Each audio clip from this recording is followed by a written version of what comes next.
Y ammonia act as a Lewis base. ये एसेलोज based question जो है हो सकता है पेपर में आ सकता है, आपसे कोई पूछ सकता है। अगर आप जानते हैं लीव्स बेस के बारे में तो फिर एमोनिया को आप एक्सप्लेन कर सकते हैं, लेकिन अगर आप लीव्स बेस के बारे में नहीं जानते तो फिर आप इसको एक्सप्लेन नहीं कर सकते। ये तो मैंने सिर्फ आपको एक एग्जांपल दिया। एमोनिया आपको कोई और भी सब्सटेंस दे सकता है, लेकिन मैंने इस एग्जांपल को आपको मैं आपको ये एग्जांपल एक्सप्लेन कर रहा हूँ।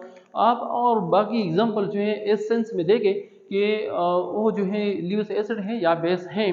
सो एमोनिया जो है हम कहते हैं कि ये लीव्स बेस है। अकॉर्डिंग टू क्यों बेस है? क्योंकि according to the Lewis concept हम कहते हैं कि bases are those chemical species which can donate electron pair, which can donate lone pair of electrons or electron pair of electron is called what?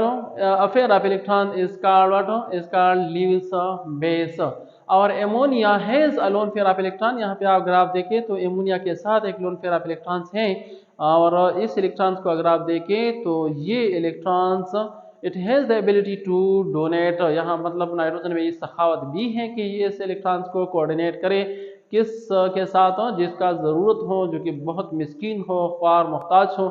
मतलब यहाँ पे अगर आप देखें बोरान से, बोरान के ऊपर जो है एक्सटेंशन एक्टिव रूल्स का है कि एक्टिव रूल को फॉलो करे, और यहाँ पे एक्टिव रूल्स फॉलो करने के लिए उसने कोशिश ये भी किया है, उसने बोरान ने हालांकि कोशिश किया है कि एक्टिव रूल फॉलो करे। उसने 3 फ्लोरीन के साथ शराकत किया है, लेकिन कोई और इलेक्ट्रॉन उसके साथ नहीं है। अब 3 2s are 6 बनता है, मतलब उसके साथ अब वो वैलेंस शेल में 6 इलेक्ट्रॉन्स हैं, और अब भी इसके 2 इलेक्ट्रॉन्स जो हैं उसके साथ एक्टिव रूल के मुताबिक कमी है। तो ये 2 इलेक्ट्रॉन जो हैं वो अब किसी से नहीं ले सकता, लेकिन सिर्फ सखावत वाले एलिमेंट जो उसके साथ कोऑर्डिनेट करता है, उसके साथ ताउन करता है, सिर्फ उससे ही हासिल कर सकता है। तो यहाँ पे नाइट्रोजन आता है और वो इसको ये इलेक्ट्रॉनिक जोड़ा पेश करता है, और इसी तरह के वो स्टेबल बन जाता है।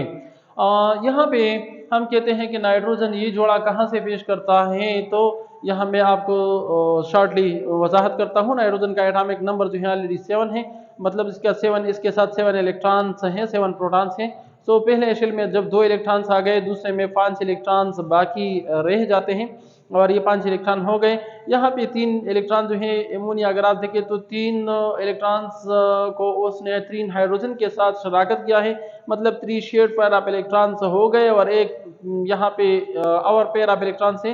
तो अब एमोनिया की केस में नाइट्रोजन ने एक्टिव रूल फॉलो किया है, ये स्टेबल है, और यहाँ पे एक जोड़ा जो है नाइट्रोजन का बिल्कुल अपना है, वो उसने किसी के साथ शरीक नहीं किया है, तो इसमें वो अपना तसर्रुफ कर सकता है। इसी वजह से वो इस जोड़े को जो है वो डोनेट करता है, और इस डोनेशंस की बुनियाद पे लीव्स जो है इसको बेस कहता है। तो इसको हम लीव्स बेस इसी वजह से कहते हैं कि it has the ability to donate a lone pair of electrons.